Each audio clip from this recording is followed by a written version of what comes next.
The stone figures are silent and still as the traffic roars past the Cathedral of St. John the Divine. They are the first thing most visitors see as they approach the cathedral's entrance. They are mysterious and enigmatic. They seem ancient, yet modern. They delight some, disturb others, intrigue everyone.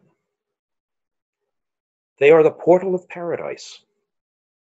This virtual tour of the Portal of Paradise is brought to you by the Cathedral's Department of Public Education and Visitor Services.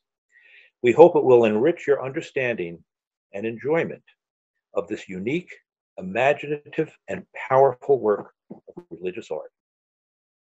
Our tour is in 4 parts. In the first part, we'll discuss how and why the Portal of Paradise came to be, the people who created it, and the medieval stone carving techniques that they revived. In the second and third talks, we'll take a close look at the 16 large figures and the fascinating imagery of their base stones.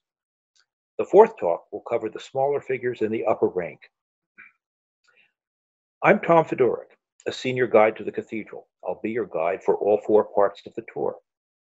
Over a 12-year period between 1988 and 1999, I had the unforgettable experience of watching as year by year the Portal of Paradise gradually emerged from raw stone.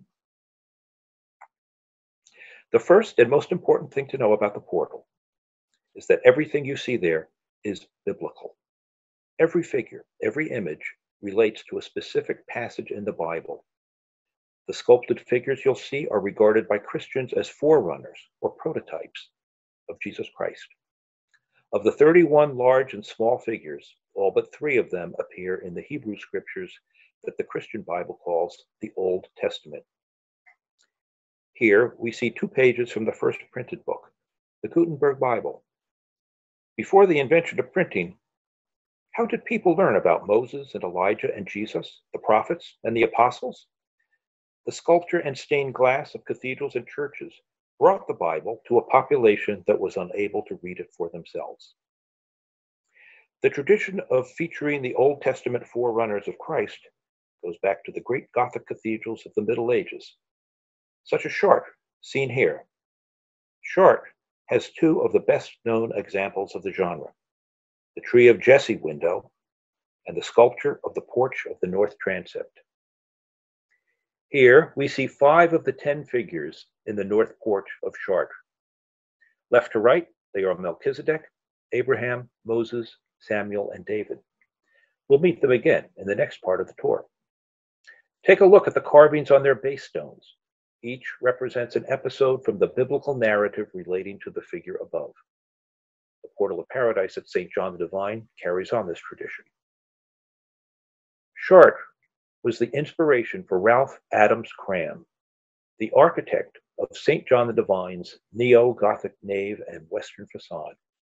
Here we see a carving of Kram that appears on the facade of another building on the cathedral's close. Kram's design called for statues of 12 forerunners in the cathedral's central portal, adding 2 to the 10 depicted at Chartres. 12 pedestals were put in place for the statues. Kram assumed that the sculptor would follow the customary modern procedure, first creating scale models in clay in the studio, then replicating them in stone for the finished work. He placed large blocks of raw stone on the pedestals for that purpose. World War II halted construction of the cathedral before the sculpting could begin. For the next half century, the bare blocks of limestone sat atop the pedestals. You can see them on both sides of the central portal in this photo from the 1960s. In the 1980s, the cathedral resumed construction of its southwest tower under the leadership of its dean, James Parks Morton. Here we see Dean Morton standing before Kram's model of his design for the cathedral.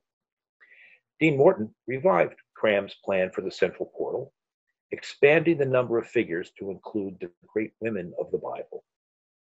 The final selection of figures was made by an interfaith panel consisting of Dean Morton, Rolando Matalone, the chief rabbi of Congregation B'nai Yeshurun, and the Reverend Minka Sprague, professor of New Testament and Biblical Languages at New York Theological Seminary.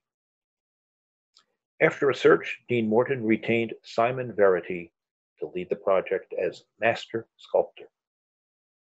Simon Verity was trained in England in the medieval tradition of freestone sculpting, carving directly into the stone from sketches and drawings rather than from clay models. Prior to coming to St. John the Divine, he worked on the restoration of Wells Cathedral in England. At St. John the Divine, Simon was assisted by apprentice stone carvers from the stone yard that then occupied the cathedral's north field. Master stone carver John Claude Marchione joined the project later and is still an artist in residence. Let's look at some photos taken while the work was in progress. Here, we see a sketch that's been transferred onto the stone. And here, we see Simon and Jean Claude following the sketch to rough out the image. The sculptors used hammers and chisels of many shapes and sizes. Here, we see a flat chisel splitting the stone into two planes. And here, we see Simon and Jean Claude working with point chisels. Point chisels have a lower impact than flat chisels and are used for chipping the stone rather than splitting it. The tools that created the portal of paradise are practically identical to those used by the stonemasons who built the great cathedrals of the Middle Ages, seen here on the left in a window at Chartres. To the right, we see the contents of Simon's toolbox, an assortment of hammers, chisels, splitters, files, rasps, and rifflers. The large tool in the foreground is a chemin de fer used to scrape the stone to create textures. Because the raw stone was already in place, all of the work was done on site, outside, and in all kinds of weather over 12 years. We'll end the first part of our tour with words from Simon Verity himself. We hammer away with discipline and patience, and slowly the work comes together. Balancing shadows, connections of lines, keeping an angle that will read from below, you search for a musical harmonic, squaring a block, making it true.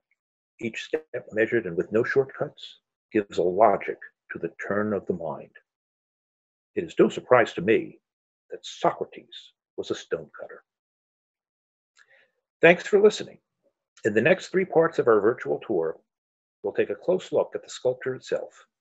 I hope you'll join us.